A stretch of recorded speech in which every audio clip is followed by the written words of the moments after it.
Okay, if everyone is ready, let's move on to our next speaker.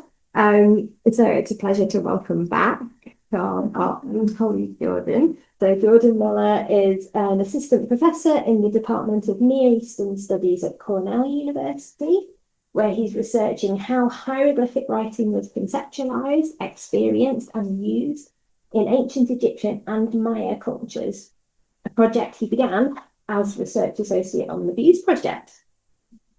Pleasure to have you back. Yeah, thank you so much, Pippa. It's lovely to be back, seeing old friends and colleagues and meeting lots of new ones as well. So this presentation was sort of inspired by the last WAVE conference when someone in the audience brought up this Egyptian word for line that I hadn't really thought about. And so this is still a bit of a work in progress, but hopefully, the idea sort of makes sense. And yeah, I'm just gonna dive straight into it.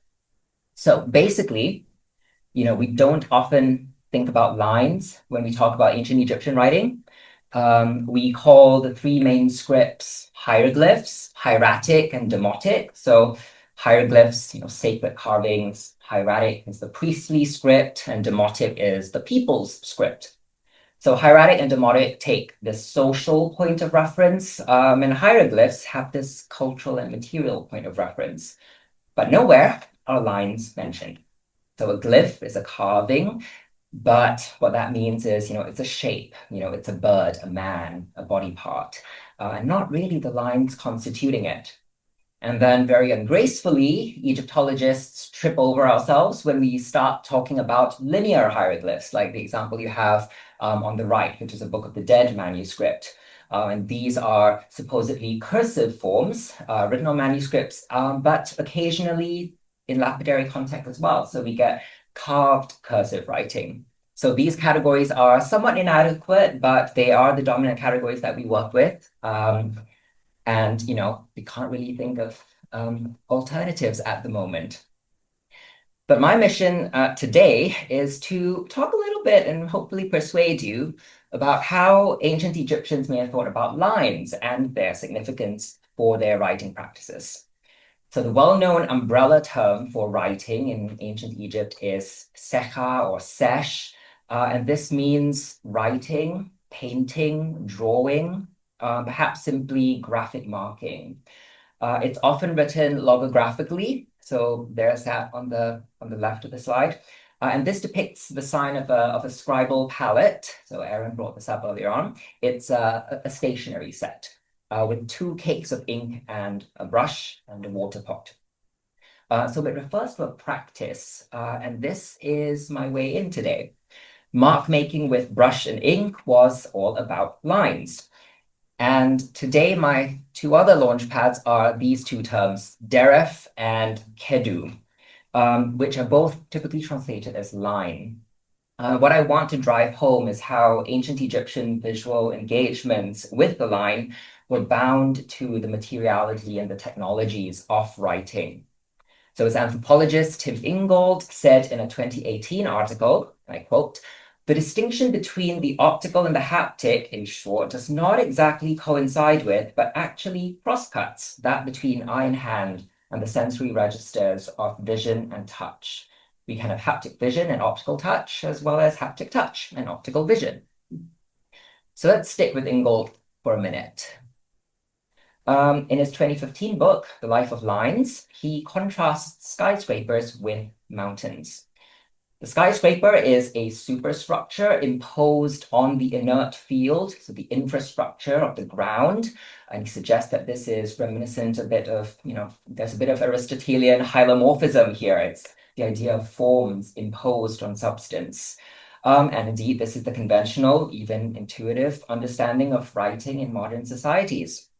By contrast, the mountain is a fold in the ground. When we ascend a mountain or abseil down its side, like this person is doing up there on the top left, we never lose contact with the ground. We simply interact differently with the ground surface.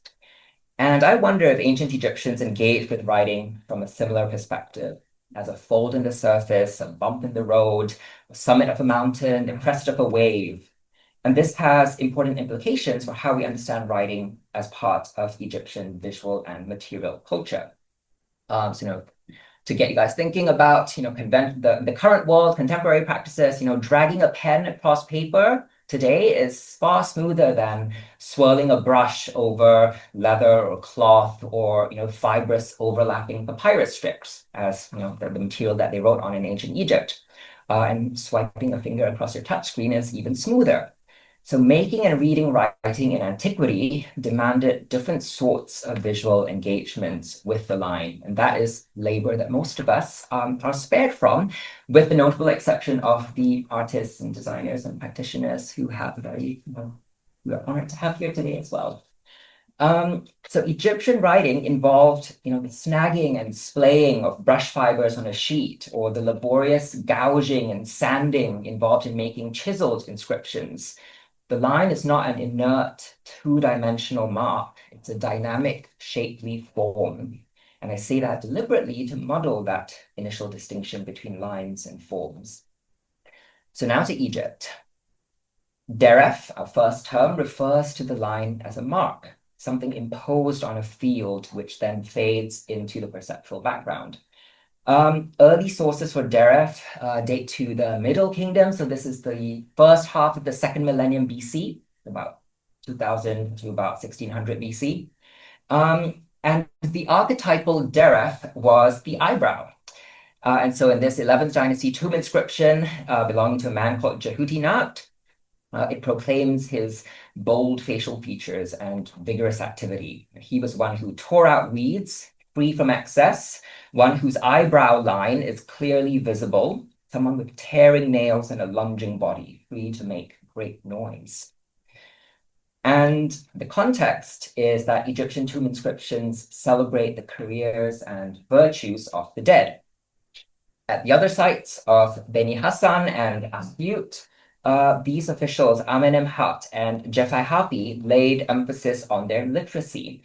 They were ones who make the lines speak, red medu deref, which I've highlighted here in red. As in Jehutinat's text, the word deref is written phonetically, but here in Amenemhat and Jephai-Hapi's text, it features a book roll determinative. So this very, very pixelated, sorry, but this rectangular thing is a rolled up scroll. Yeah. And this tells us that the word has to do with writing. But another determinative features in their text, and it's hard to know how accurate these 19th century copies are. But in Amenemhat's inscription on the left, seems to be a simple diagonal stroke, so just above the book roll, tapering at one end, so perhaps a brush stroke in ink. And in Jephai-Hapi's inscription, it might be a brush with a broad and frayed tip. So unfortunately, I don't have photographs and I haven't been able to visit these sites, but if there are any Egyptologists here or in the online audience who'd like to chime in, I would greatly welcome that. And in both inscriptions, the epithet is associated with priestly office. So perhaps it tells us that they could read religious manuscripts, as was the role of the lector priest, which both of them bear. It's easy to conclude that deref might be a metonym for writing in general, but I think it's worth examining the underlying logic. What kinds of lines are we dealing with? Is it lines that make up signs in writing, or might it refer to lines and columns of text, so the text fields or the text blocks? And so what might it mean to make the line speak? Later sources might help us answer those questions. So here we're jumping forward a few centuries, and this is an excerpt from King Thutmose III's Stela of year 24. So this is around 1450 BC, I think. And this commemorates his construction of the Akhmenu temple in the sprawling Karnak temple complex in ancient Thebes, modern-day Luxor in Egypt. And he dedicates the temple to the god Amun, and invites Amun to celebrate his festival in it. And the king will then perform the foundation ceremony afterwards. But in an unprecedented reversal of roles, the god Amun declares that he will perform the ceremony himself while the king spectates. And it is said of the god that he moistened the fields and made bricks. The dust of the hoe was behind him, as was the furrow, the dereth of the fields. And here there's no book roll determinative. You have this little curved line there. So it's not writing, but it is a mark in an otherwise indistinct uniform background. And now comes the important part, but it'll take me a while to get there. So at the end of the text, the king insists that, sorry for the wall of text, he insists that he's not exaggerating. All this really happened. He says, my person said this in truth, as everyone knows. My greatest abhorrence is the speaking of falsehood. There's not a phrase of half-truth therein. And the Egyptian is nen ches and umes mem, so ches, yeah. Just behind the Akhmenu temple is the so-called botanical garden, which is an area decorated with relief carvings of exotic flora and fauna that the pharaoh brought back from his campaigns in the Levant. He claims to have done this in honor of the god Amun, and we see the same insistence on truth, but worded slightly differently. There's not a deref, there's not a line of half-truth therein. And so the word phrase, ches, is substituted with deref, line. So there's not a speck, there's a smidgen of untruth in what I say. And yeah, the determinative, which you might be able to make out over here, it's a little comma-like fleck. And I think this substitution of line for phrase is possibly, telling. Might deref refer to a text block, so horizontal or vertical, but in any case linear, that is laid out on a surface. So getting there. To back this up, we might cite this stela, roughly contemporary with Thutmose. This belonged to an official called Intef, and he calls himself an excellent scribe who resolves deref.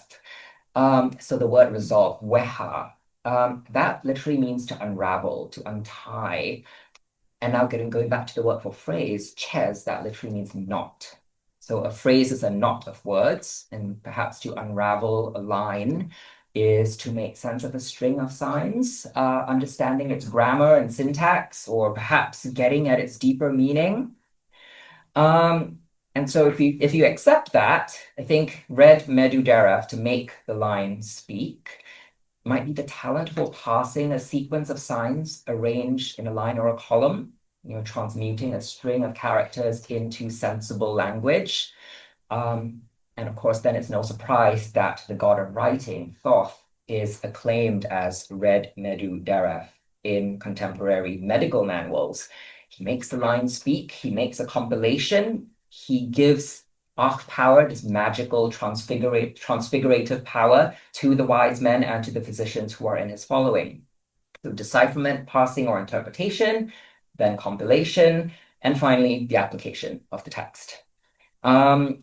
And the Egyptologist Ludwig Mohrens suggests that this epithet in later periods means the one who gave words and characters, which is valid for Thoth, but I wonder if it might not be the best interpretation. The epithet is also given to Isis, who is not typically a goddess of writing, but she is a powerful magician. She's a master of spells and ritual manuscripts. So perhaps someone who makes the lines speak is someone who reads between the lines, distilling the language encoded in writing, as well as the essence and the implications of that content. So it's more than the ability to simply read out lines of text. The best readers and writers are distinguished by their analytical and interpretative skills. Now, by the late New Kingdom, so a couple of centuries later, now we're in around 1200 BC, deref comes to mean something like script or perhaps even manuscript, as we see in these appeals to visitors inscribed in tombs.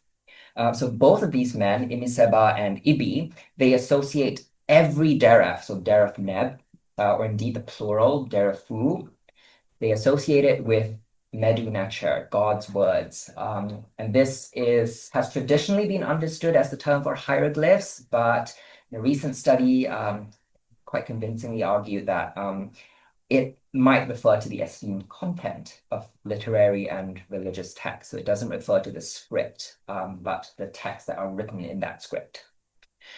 And as you see here, we get a little string tie. So again, it's referring to manuscripts. So perhaps the Derefu, the scripts, are hieratic and linear hieroglyphs. So those are the stroke-based scripts that are used on manuscripts. And in another instance of metonymy, so past pro toto, they refer to such manuscripts as a whole, which were rolled up and tied up with string. So before I move on to the second term, kedu, let's look a little bit at this now indispensable article by the Mayanist Steve Houston and the Egyptologist Andreas Stauder, who ask, what is a hieroglyph? And their short answer is that hieroglyphs are inviolable things in their own right. They are also volumetric shapes. They have this three-dimensional weighty presence in pictorial or rather visual compositions. This is something that Aaron also touched upon earlier on in his talk. And thus we have a contrast between the line as a mark and the line as a boundary. So hieratic, demotic, many other scripts like the alphabet take lines as marks. If you think about the letter B, those little, the bounded areas, they're not usually conceived as voluminous bulges or cavities. They're negative space. Yeah, they are the corollaries of the lines that enclose them. The lines are what matter. And even if we fill the spaces, we can still tell what letters they are from the overall shape. And when lines like these are transformed into shapes, we get calligraphy or certain forms of calligraphy, where we get this implied three-dimensional curvature of the delineated area, as you see in the Coca-Cola logo, which all of us will know. It's no longer negative space. So at issue are surfaces and edges. Think also of poem writing in Ireland and Britain, which was incised along and over the edges of stone blocks. The script cannot be abstracted out of its material contexts and mobile visual engagements with it. So with this in mind, on to the second Egyptian word, kedu. So in contrast to dereth, which refers to the line as mark, kedu seems to refer to an outline or a contour, the edge of a field. The root is kedi, to go around, and we also get all these other related words in that semantic field, yeah? So a draftsman is a scribe is an outline scribe or a contour scribe. And also there's this nice one at the bottom, ked, form, character, or nature. So perhaps it is, a composite picture of someone that you build up from multiple viewpoints. And a couple of slides, I'll have a bit of justification for that. But anyway, dimensionality and materiality are central to this conception of the line.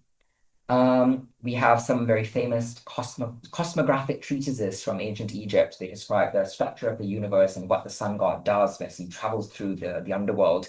And these include self-referential statements that instruct how these compositions should be executed in ritual contexts in order to secure various ritual religious benefits.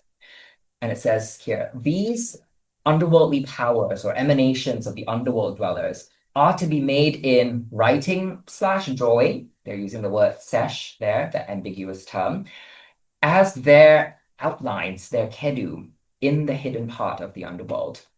And lo and behold, the earliest monumental versions of these compositions in the 18th dynasty royal tombs in the Valley of the Kings, they are styled as manuscripts that have been blown up to monumental scale to line the walls of the tomb. And the figures are shown as stick figures, yeah? Very, very little internal detailing. And these eventually, in the later New Kingdom, they are elaborated into fully three-dimensional painted relief. And this is perhaps significant because it tells us something about the relationship between marks and form, the outline and the space that it encloses. And also, sort of related to this, we are very fortunate to have a blueprint of the tomb of King Ramses IV. And this is a papyrus now in Turin, in Italy. And it describes the planned decoration of each room in the tomb. It says the fourth corridor, 25 cubits, breadth 6 cubits. So cubit is an arm length, more or less. Height 9 cubits and 4 palms, drawn with kedu lines, carved with the chisel, filled with some sort of pigment, and completed. Um, and so the kedu lines are said to be filled with pigment. And so this might justify a translation as outline or contour. So the mark is not the line, the mark is what the line encloses. And just for fun, up here, this little pink cream bit there, it has a little illustration of Ramses IV's sarcophagus lid in the burial chamber. And for those of you who are familiar with Cambridge, if its decoration and speckly appearance look familiar, that's because the Fitzwilliam Museum down the road has a very similar granite sarcophagus lid that belongs to Ramses III. So, during your break, go down to the Fitzwilliam and look at this amazing object. It's really, really cool. So back to the main topic. The fullest exposition on perhaps Ked and Kedu is basically a comic strip that describes the opening of the mouth ritual. And this was performed on embalmed bodies, but also statues and even buildings like temples. The purpose was to restore the sensory faculties to these beings and enable them to act in the world, because those capacities were lost at death, but they could also emerge when raw materials like stone were worked into certain forms. So when a statue was commissioned, ideally a semi-priest, you see here, all wrapped up in this little garment, would meditate or enter a sort of trance before the stone block in the quarry. And this state was called keded. So he's enveloped in a garment and he's sitting on a mat or a chair. And he seems to take on the identity of the block. He exclaims, "He has broken me. He has hewn me into shape." And that word for hewing is sekhed, so with the causative prefix s. And finally, he cries out, "My father," whatever that means. And this has been understood, and I use the term very loosely, as a quasi-shamanistic practice. He's taking on the perspective of the stone statue that is still wrapped up and encased in the rock matrix. And he's envisioning what the complete statue will look like when it is sculpted. And when this meditation is complete, he declares, "I have seen my father in every ked of his." So this comes back to the idea of ked as form or personality or character. And Hans Werner Fischer-Elfert, the German Egyptologist who did a remarkable study of this sequence in 1998, he translates ked here as shape, the Gestalt, or viewpoint, Ansicht. So he suggests that the priest has seen the statue still hidden in the stone from each of the 4 sides of the block. So from the conceptual standpoint of kedu, the line is not a mark, it's an edge, something that emerges in relation to the figures that it delimits. So the term kedu actually occurs in association with the word shoot, which is shadow, but perhaps better silhouette. So we might also think of Pliny the Elder's account of 2 Greek painters, Protogenes and Apelles, who take turns to draw increasingly fine vertical lines down the center of a blank panel. How many lines do we end up with? Well, that depends on what counts as a line or an edge. Do we hold those unpainted sections, the blank portions of the panel? Do we hold them in our vision as lines, or do we let them dissolve into the perceptual background? And what about the boundaries between the colored fields? Does that count as a line?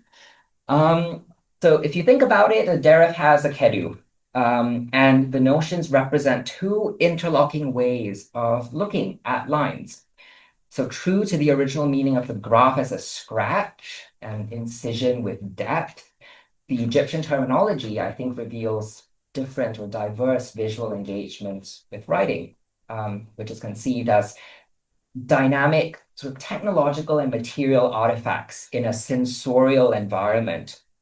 Get up close and personal with ancient inscriptions, Egyptian or otherwise, and these issues become obvious. They get thrown into relief, literally. So think about manuscript palimpsests, where interfering layers can trouble the reading process.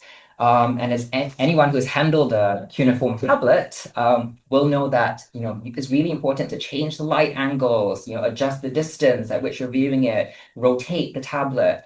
Otherwise, it's impossible to read these richly textured surfaces where each new wedge-shaped impression, it pushes bits of clay up against its neighbors.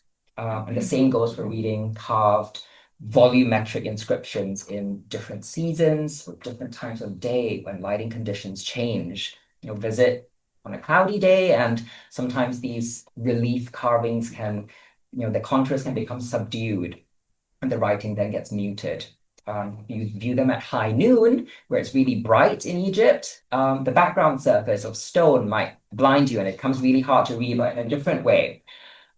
So cuneiform wedges and sculpted Egyptian hieroglyphs, they're not marks superimposed on surfaces. Returning to Ingold's analogy, they are obtrusions or extrusions. They're depressions, they're undulations off surfaces. And developing familiarity with these materially, technologically bound writing traditions is, returning again to Ingold's metaphor. It's like training for a Himalayan hike.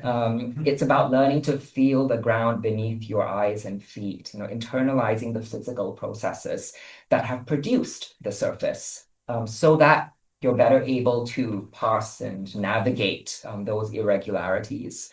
And Ingold wishes that by engaging with haptic visualities, we might begin to recouple, and now I quote him, to recouple cognition and performance, or knowledge and affect, that has already been divided in the categories of our society that ranks intellectual over manual labor. So hopefully, looking at writing and lines in ancient Egypt will offer some hope to Ingold. Yeah, thank you so much.